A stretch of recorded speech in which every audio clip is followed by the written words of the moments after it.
Well, good morning and welcome to Anchor Online. We are so glad that you have decided to join us this morning as we're kicking off our May 1st gathering. Guys, this is like so exciting. I love May. May is my favorite month, I'm not gonna lie. Is it your birthday month?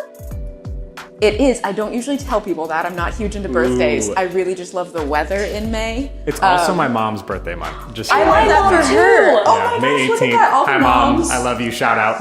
May 2nd, Mom, I love you. Happy birthday. Oh my gosh, so your mom's birthday's tomorrow?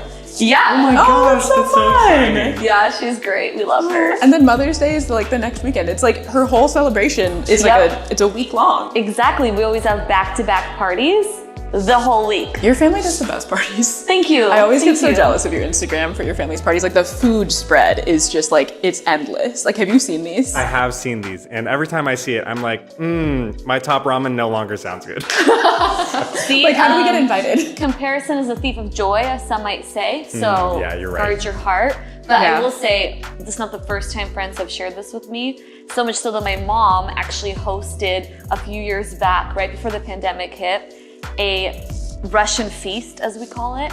And she invited, well, not she, I invited all my friends. She said, invite your friends, all the ones that always want to try this food, this Russian cuisine. And so she made all of it, and we just had a blast. And it was kind of the last thing before he who should not be named happened. Oh, Voldemort? No, the COVID.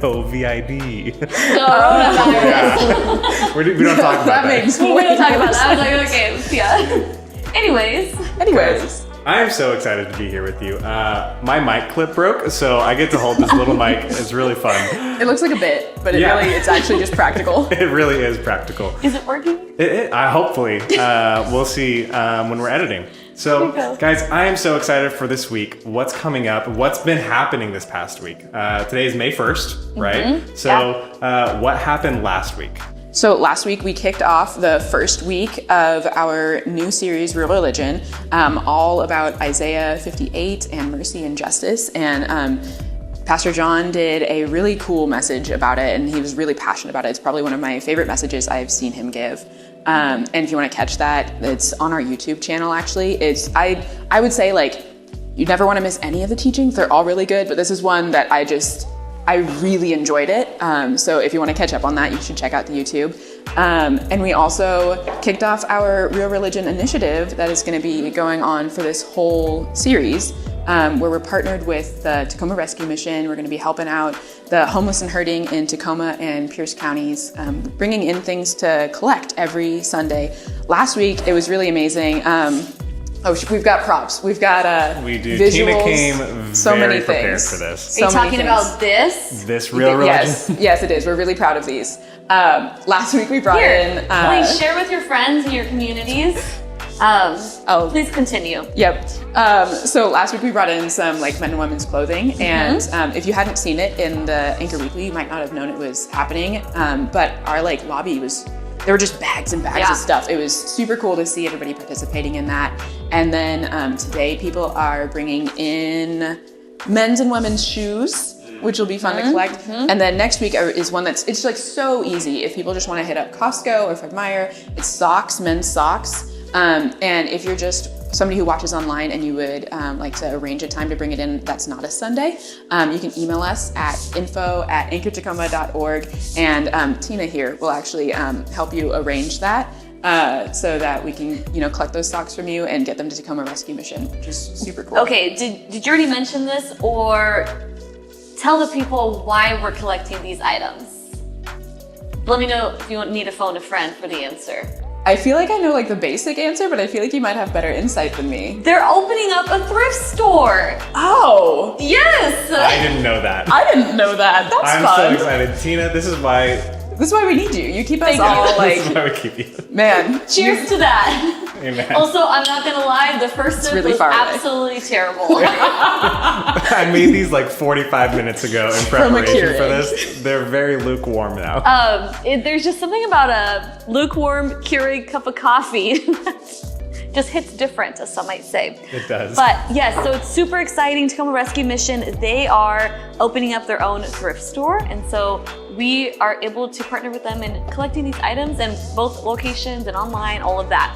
Another thing that's super exciting during this time. We got a twofer. We're doing two cool things during this series. Which means I have another touch card. You guys, I'm really glad share I put these the other with one your down. neighbors, your friends. Look at these. I like this one color. It's like tealy bluish green. Not the black one. And then it's a different vibe. on the back, you see there's some more information for you. So good. Jonathan, you want to tell us about what this is? Oh my gosh. This is a test. I would love to. So I have to read this first. Actually, I'm going to hand this off to Tabby. Tabby, what is this about? So the Tacoma Rescue Mission's kitchen is getting remodeled for like 3 months, which is a really long time to be without a kitchen.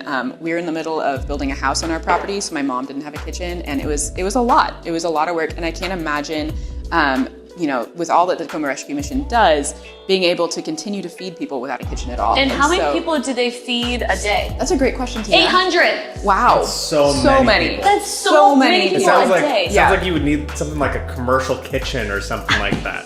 But like they're not going to have that. So Right. like, And who does? We do. We do. And so we're going to actually be opening up Anchor's commercial kitchen that's part of our building. And not only are we going to be letting them use it, but we're actually trying to get together teams to cook these meals for people. So that's going to be a really cool thing to get anchor groups to do, to just pull together like teams of people that you know and love and cook meals. There's going to be some simple options, or there's like dinner things. And you can sign up for that on our events page that's on our website. And it's just, we're getting to partner a lot with Tacoma Rescue Mission in this series for this season, which is so cool to see. Yeah. So if you want to learn more about what we're doing or just keep up to date, go ahead and sign up for our mailing list.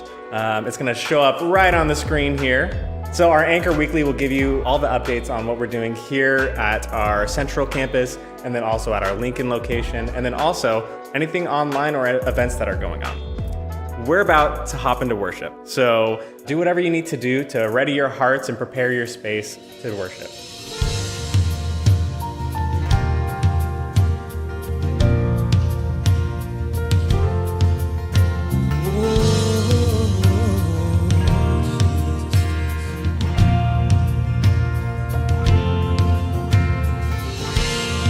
God of Abraham, you're the God of covenant, of faithful promises.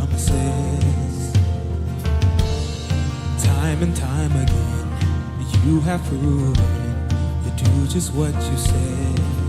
Though the storms may come and the winds may blow,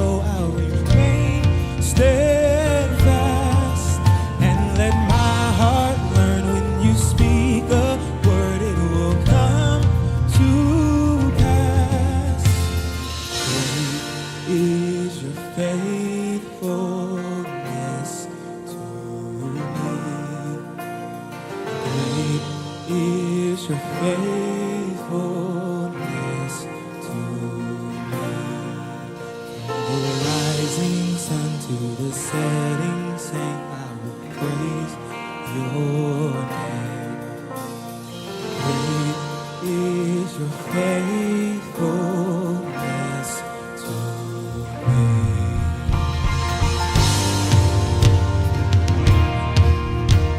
Oh,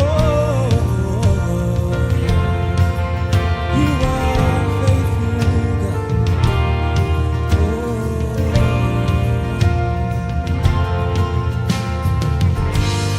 God from age to age, though the earth may pass away, your word remains the same.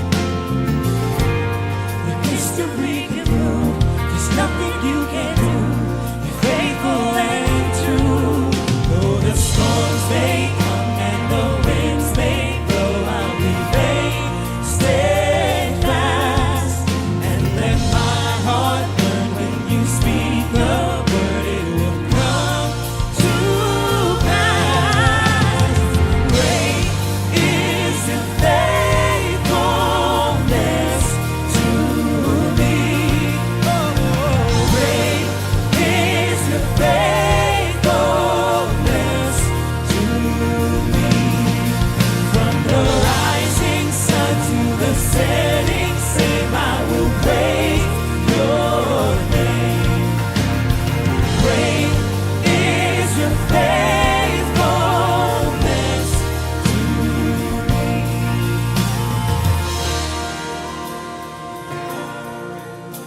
Your faithfulness never runs out. Never runs out. Never runs out. Never runs out.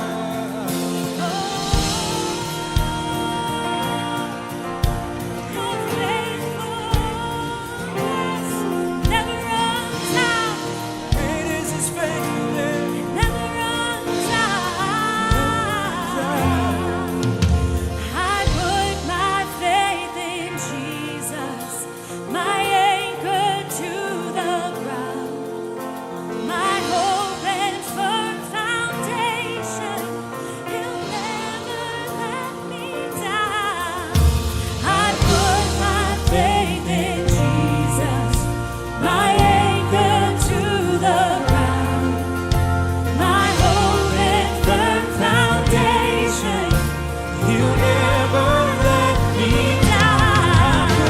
I put my faith in Jesus, my anchor to the ground, my hope and firm foundation. He'll never let me down.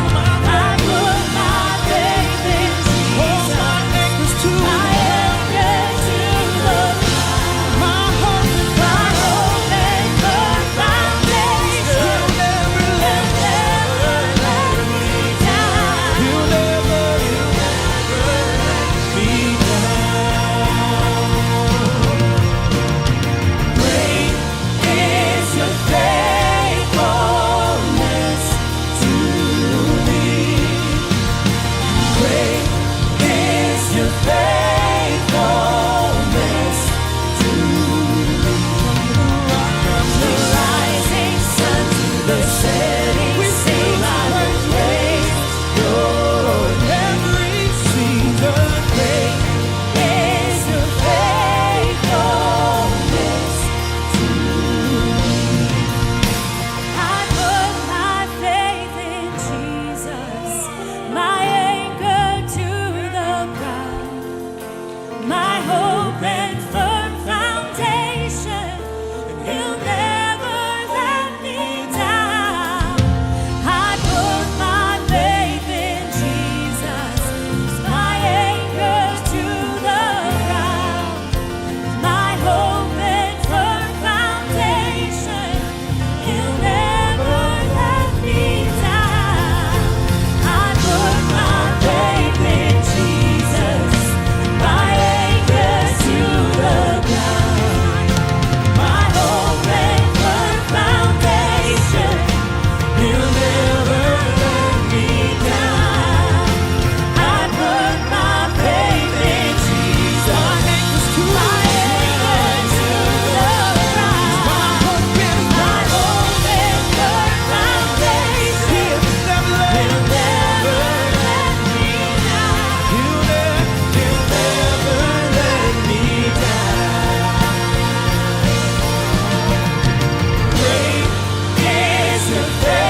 thank you so much for joining us in that time of worship.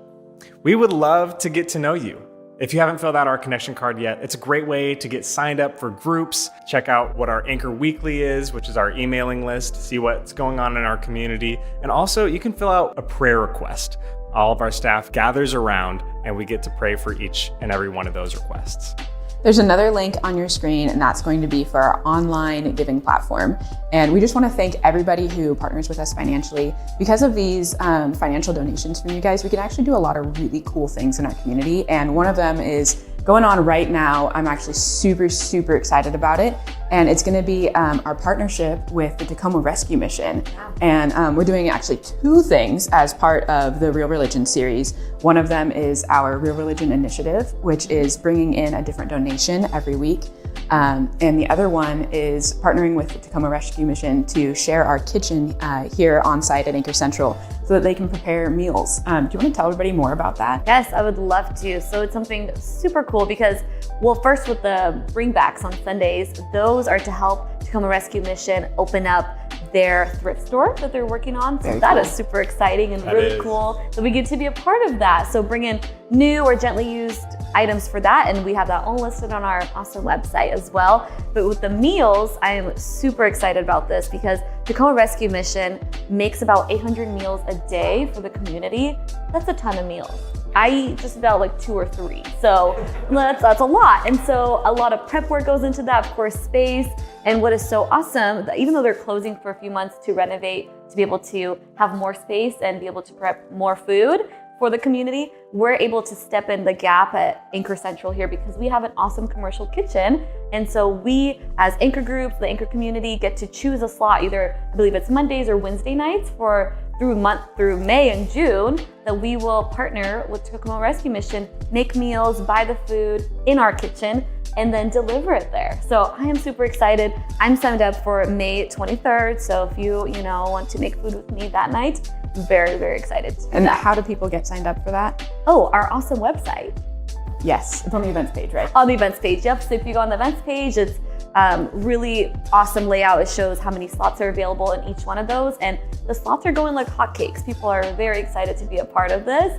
And I'm super excited. So I don't know, if I see some more slots available, I might sign up for them for That's other awesome. nights too. So if people want to sign up for that, they do it on the events page. If people want to participate in the bring back for May 8th, it's actually socks, which is like so easy to like hit up Costco or Fred Meyer's, pick up a package of men's socks and bring it in.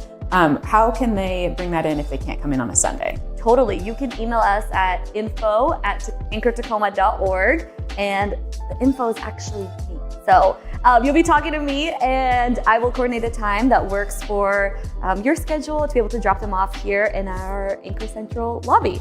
Amazing. Awesome. I'm so excited for all of that. And this whole series that is all about justice, mercy, Isaiah 58.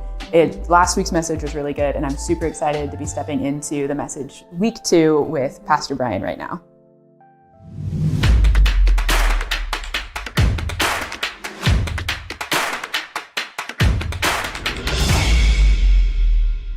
Hey, Anchor Community, Pastor Bryan here, and I am continuing our teaching series, Real Religion. Pastor John brought it last week, and we are in that second week. And one of the things that you probably know about real estate is that, what matters? Location, location, location. Well, if that's the main stuff that matters for real estate, then the main stuff that matters for relationships is communication, communication, communication. Right? We have communication methods, different personality types will communicate in different ways. There's things that we should do and shouldn't do. There's times where we bring up a certain topic, and there's times where we shouldn't bring up a certain topic. This is a freebie. Don't ask a question that is tense or challenging of your spouse when you're going to bed. That's a free one for you. But there's communication stuff that matters. It affects all of our life, because all of our lives are composed of relationships. We even have like words that we will use, like I don't feel seen or I don't feel noticed, which is a way of saying, hey, pay attention. Can you communicate to me? I have this need. And it's interesting in the text that we're looking at today, looking at Isaiah 58 in detail, Israel comes with this complaint. They come with this complaint to God and they say, we don't feel noticed. In verse 3, it reads like this: "Why have we fasted," they say, "and you've not seen it? Why have we humbled ourselves, and you have not noticed?" They're frustrated with God. They think they're doing the right things, and God doesn't seem to care or notice. But then God responds. We don't know how long this has been going on, where they've been doing the religious rituals and not seeming to get God's opinion or God's insight or his eyes. But we see God's response through Isaiah. And in verse 1, we read, "Shout it out loud." The Hebrew there means it's to yell from your neck, kind of this really guttural, visceral way of using your voice. "Do not hold back. Raise your voice like a trumpet. Declare to my people their rebellion, and to the descendants of Jacob their sins." Israel's saying, "What's the deal, God? You're not paying attention." And God responds, "Oh, you want to know what the deal is? It's because the type of religion you've been practicing is the type of religion that I am not interested in. It's the type of religion that if you're going to do that, then I'm not going to pay attention." It's kind of a harsh word from God, but God's putting some boundaries up to go back to the landscape of relationships and communication. If you're going to act like that, then I'm going to respond like this.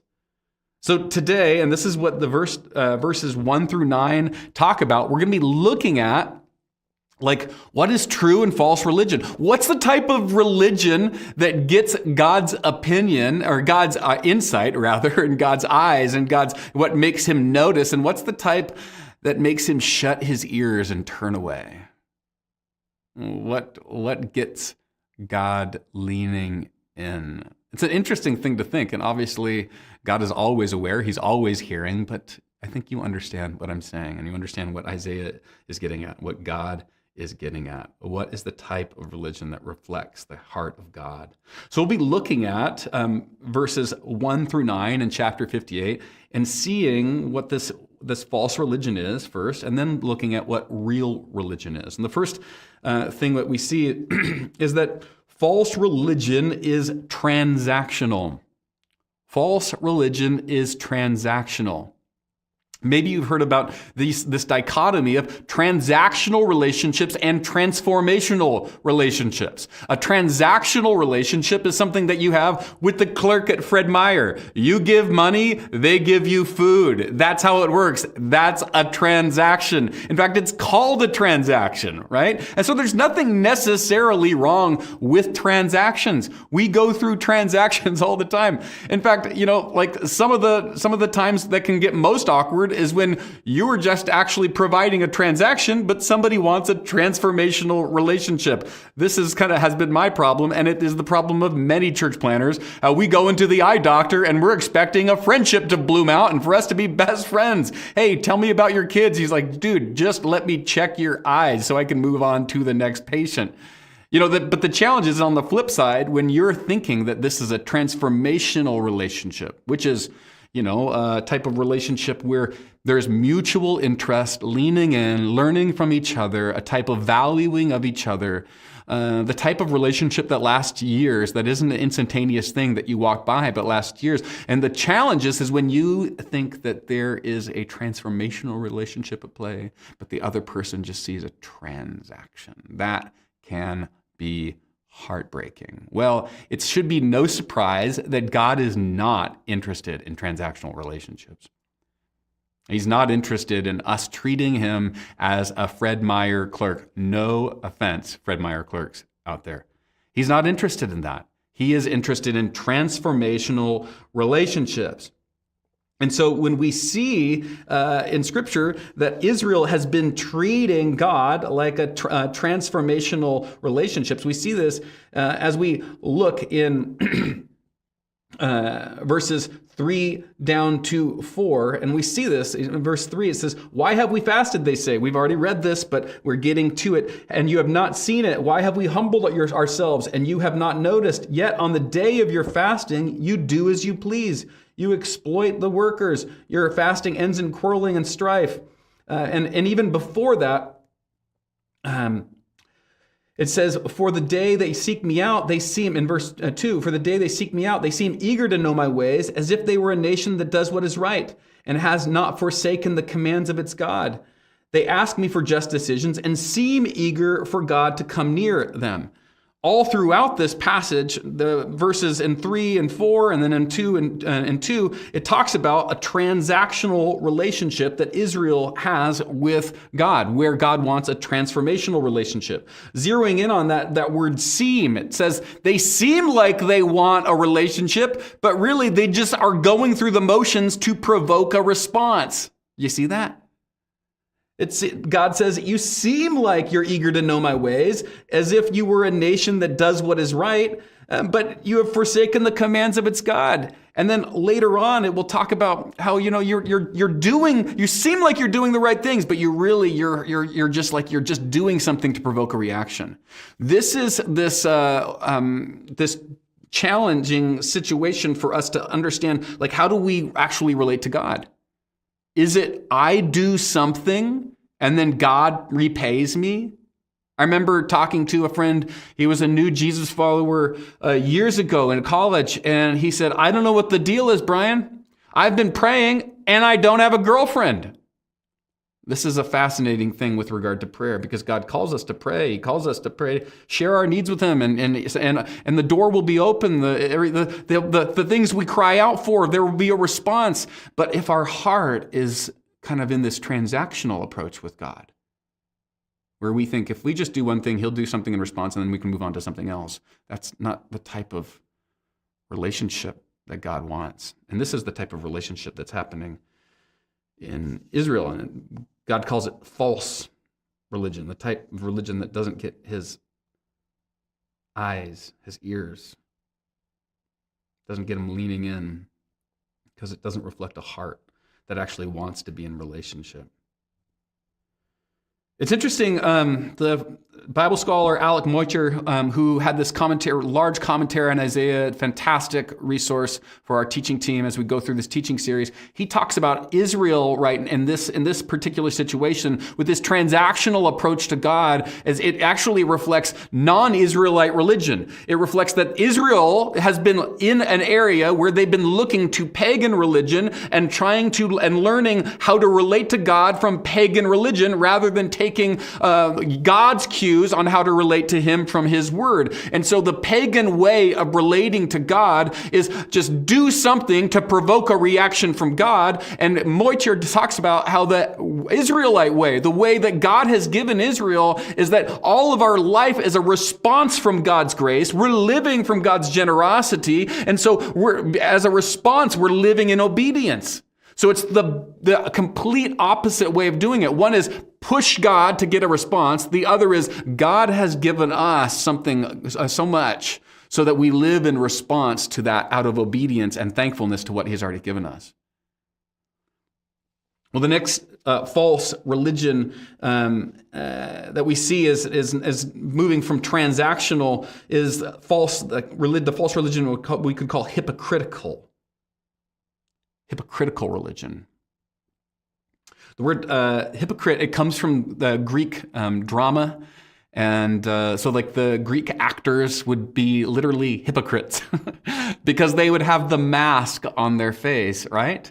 Hiding who they truly were. Now, it, at that point, was not a negative thing. It's not something people are saying, "Oh, you hypocrite." I mean, it meant a person playing and an actor. That's what it meant. But it became something negative where somebody conceals how they're really feeling and puts on a face.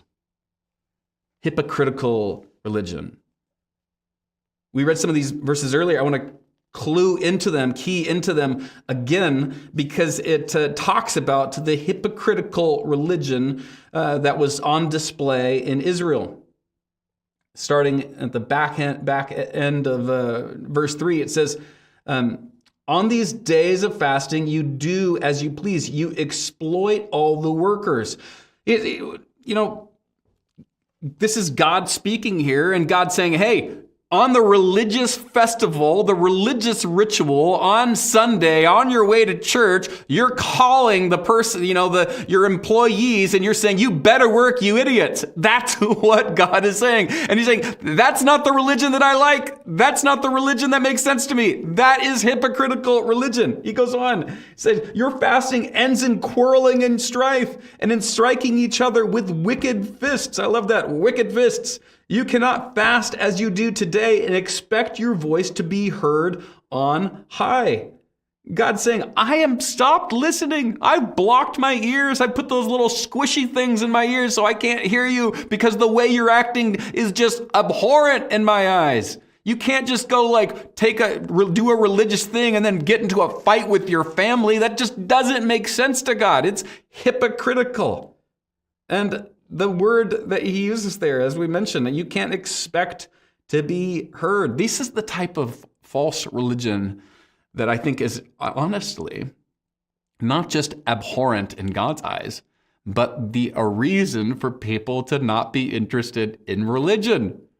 If you see people just transactionally approaching God, that their prayer life is kind of no different from their DMs and OfferUp, where it's like, hey, how about you do this? What about I do? Haggling, back and forth, not showing a real transformational approach to God. If your relationship or your religion is just hypocritical, people see that. God sees that, and he turns away. People see that, they turn away. So the question is, what's true religion? Well, fortunately, we're told. What's real religion? Well, fortunately, we're told. Verse 5, it says, is this not the kind of fast that I have chosen? Or is this the kind of fast that I've chosen? Only a day for people to humble themselves? Is it only for bowing one's head like a reed and for lying in sackcloth and ashes? Is that what you've called a fast? A day acceptable to the Lord? Is not this the kind of fasting I have chosen, to loose the chains of injustice and untie the cords of the yoke, to set the oppressed free and break every yoke? Look at those words there. To loose the chains of injustice. And this picture is of these people that are unable to go about their life because they're chained to something, and some unfair situation has them locked into something they cannot escape. And God's saying the real religion is actually going to the chains that are keeping people from flourishing, that are keeping people from hope, and breaking those chains, loosening those chains.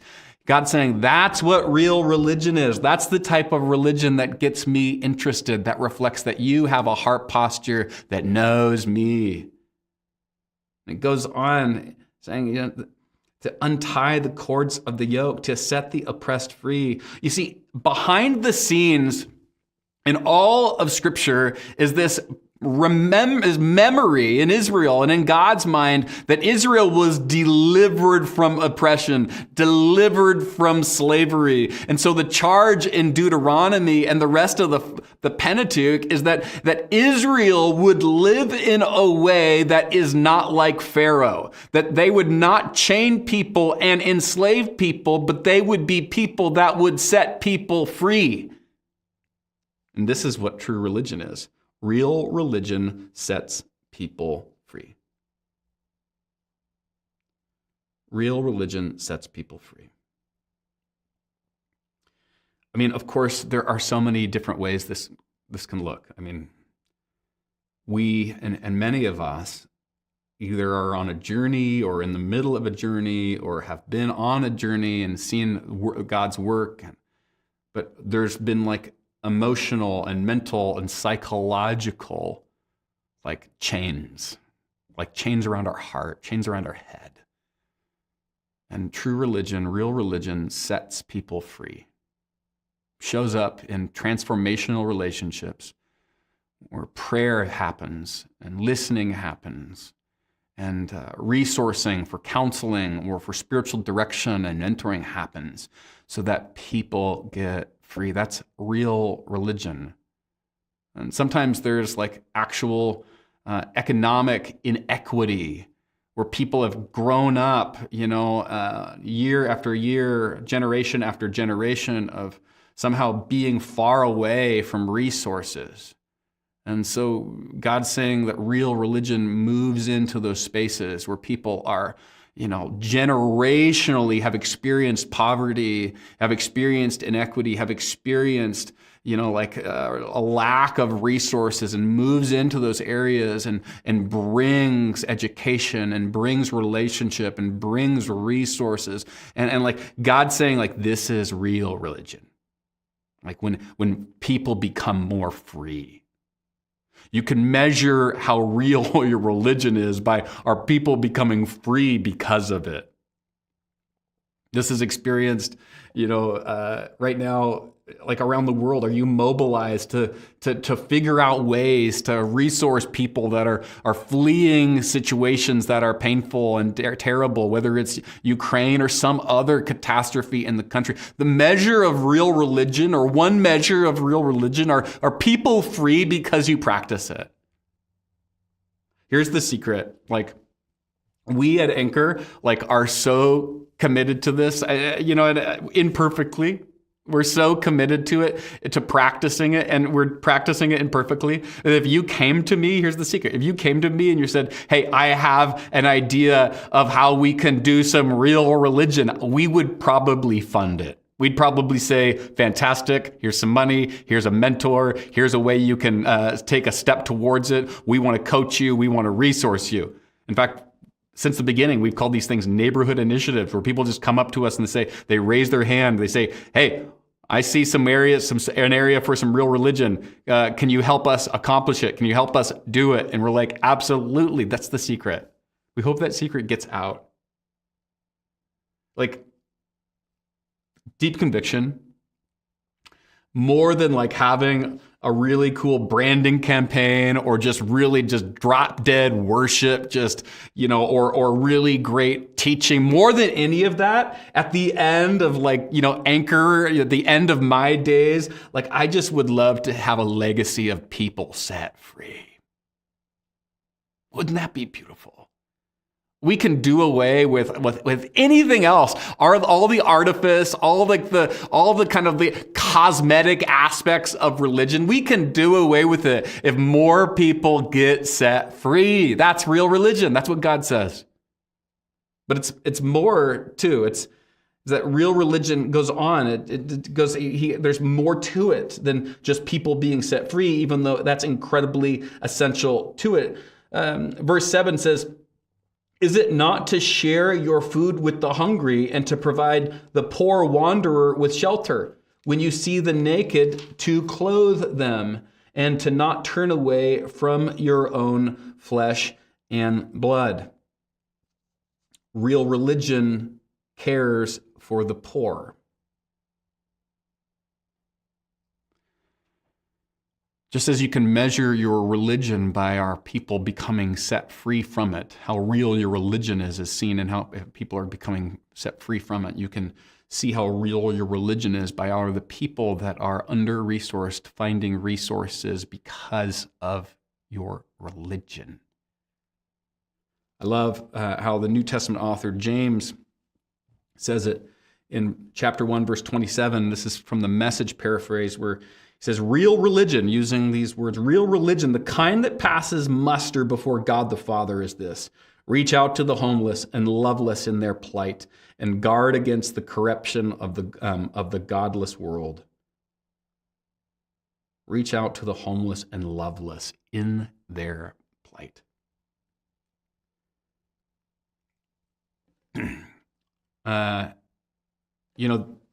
If you're in any Pacific Northwest city, this is real. It's gosh, what do we do? It's every time we drive by that street, we see, and it's easy to start turning inward or feeling cynical or frustrated.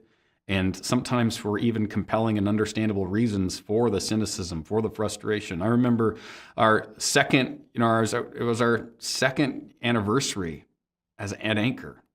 Or maybe it was another celebration, but it was like a significant day. I showed up early to walk around the property, and I was doing kind of this prayer walk and walking around the property, and then I saw one of our big AC units, and I did a double take. It didn't look right, and then I realized why, because it had been totally broken apart and all the copper was stripped out of it. And I was so angry. Like, here we are trying to celebrate, and it meant like the kids' wing was going to be freezing, and somebody just vandalized and to extract the copper for maybe $50, $60. If you have that experience, and I know many of you have had that experience, or have friends that have had that experience, your window got broken on your car or at your business, or you've seen a window gotten broken on a business that you like shopping at, it's easy to become cynical and frustrated, and again, for understandable reasons. But the challenge is to also hear this word, that this is what real religion is. It's go into the messy places where people don't have it all together, where there's mental and psychological issues. There's issues around addiction. And to step into that mess and to bring a redemptive light. I remember when I was studying theology and working on my master's degree, I worked at Starbucks. I think I sewed 3 jobs together to somehow pay for whatever we could pay for, and the rest was loans. There it is. There's the secret. But I remember working at Starbucks with this gal who was studying poli-sci at UBC, University of British Columbia. And she was an atheist, and she let me know that pretty quickly when she found out that I was studying theology. But I remember as our relationship progressed, and I may have shared this before, so if you've heard it, you've heard it. But she said, what's interesting about you Christians is... and I don't believe what you guys talk about. I don't believe in God. I don't believe in any of that stuff. But I think if you take the Christians away, I don't think anybody's going to go down to Shame and Wastings, which was the streets where a lot of addicted and homeless people lived in Vancouver, BC. Maine and Hastings, we called it Shame and Wastings. It says something about what was going on down there. I don't think anybody's going down to Shame and Wastings to care for the addicted and the homeless. I said, but there's probably a lot of different people. And she goes, yeah, but there's not really any real people consistently down there doing work that don't have some type of Christian faith. I've kept that in my mind as like a weird thing for her to share. It was this moment of self-awareness for her, like honest self-awareness for her, that she's like, yeah, I don't really agree, but we kind of need you. And I know there's been lots of examples to the contrary, Christians messing up, but I also think like this is what Christians do. This is what God says real religion is, that we lean in. This is why we're doing what we're doing with TRM throughout this teaching series. Because it's what we do. It's what real religion is. And it's why we did things before that, different initiatives. It's why we're going to do things in the future. It's because that's what real religion is. Just as we can measure how real our religion is by our people being set free, we can measure how real our religion is by are we caring for the poor? Are we looking out for the people that are broken and messy? I think it's important to note too, because I think God is not saying in Isaiah 58 in this chapter, he's not saying that we are to solve the problems. In fact, Jesus in the New Testament says, the poor you shall always have with you. So there's the sense that there's always going to be need as long as there is sin in this world. So we're not called to solve all the problems. We're just called to care for those who have needs. And that's an important thing for us to understand. We're not called to fix everything. We're just called to care really well. Well, it goes on. Real religion, God's description of real religion goes on. Verses 8 and 9 say, "Then your light will break forth like the dawn, and your healing will quickly appear. Then your righteousness will go before you, and the glory of the Lord will be your rear guard. Then you will call, and the Lord will answer. You will cry for help, and he will say, 'Here am I.'" Last element of real religion as described here by God and as Isaiah chapter 58 is real religion shows the glory of God. Real religion shows the glory of God. Years ago, and maybe you know this if you've been following Anchor for a while, I worked in Ellensburg, central Washington City, Ellensburg, working with high school students for a brief time, and then later college students. And one of my mentors, while earlier on when I was a student there, and then when I was a pastor, was a man named Roger McCune. And Roger was a country pastor in the truest sense, had a church that probably has never numbered above 40 and more regularly numbers around 20, but has been there working at this church for probably over 40 years now. And Roger also, to fill in some of those financial gaps, is the director of the food bank there in Ellensburg. He's kind of a saint, if you know the type. I remember talking with him, about the food bank, and all the resourcing it does for people that need food. And he said, we have this opportunity, and he was talking through it. We have this opportunity to get basically endless amounts of money. We just have to take all the Christian elements out of our mission statement and our approach. And I remember he was wrestling with it because he could see how many more people, how he could really expand the work if you just took out the Christian stuff.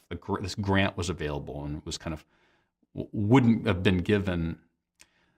And I know a lot of organizations have wrestled with that. Like sometimes there's government grants where it's just they're not going to be given for a religious ministry or Christian ministry or whatever. And his decision was to lose the money and keep that missional sense of being a Jesus-following organization. I've always remembered that because it feels maybe to some counterintuitive, like, well, you missed the opportunity there to expand, but maybe you saved your soul. At the end of this passage, God's pretty clear. He's like, my point, this thing is not just for you to do good social works, but for it to be interwoven into your relationship with me. For it to not be something where, often we make this dichotomy. We have good social programs here and just heart-melting, face-melting worship and teaching here. And oftentimes these two things don't interact. And what God is saying is that they need to. They need to be integrated. It's interesting, he says, your healing. He says, your light will break forth like the dawn, okay? Then your healing will quickly appear. Isaiah, speaking on God's behalf, he's speaking to Israel in a situation where they were exiled from their home and they're returning and they're seeing their once loved buildings in ruins. And they're wondering about their healing. When will our healing happen? And there's this sense of like when you practice real religion, then your healing will happen. Your healing will happen then. It goes on and it says, then your righteousness will go before you. There's the sense of like, the haters can't hate if they see what you're doing as a part of you being a Jesus follower. It's very difficult for the haters to hate if they see what's happening. And there's this sense of this is what God's saying is your righteousness, your works of who you are, the acts of compassion and service, they'll go ahead of you. They're going to go ahead of you.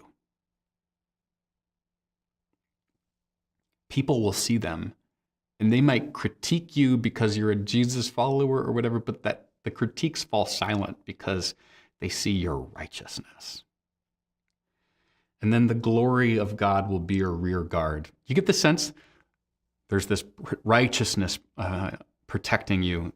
There's this glory of God that is your rear guard on your back. God has your back. Your righteous acts have your front side. You're protected. Your healing will happen when you lean in. When you look somebody else in the eye and you recognize that their brokenness is not unlike your brokenness, when you start to use your gifts, sometimes then the healing starts to happen and the righteousness goes before you, the glory goes behind you. God has your back, your righteousness has your front side, you're protected. And then there's this beautiful response, closing this section up in verse 9, where it says, "Then you will call, and the Lord will answer. Then you will know. Then you will hear." The Lord's going to listen to you now. Then the Lord will answer. You will cry for help, and he will say, "Here am I." This is the type of religion that God listens to. One that sets people free, cares for the poor, and shows the glory of God. Anchor, this is what we're invited to. I want you to lean in to the Tacoma Rescue Mission initiatives, the meals program, the drop-off program. There's lots of ways for you to practice real religion. Maybe you have a dream for your neighborhood. Maybe you see injustice around you and you just need resources to fund a dream that God has given you.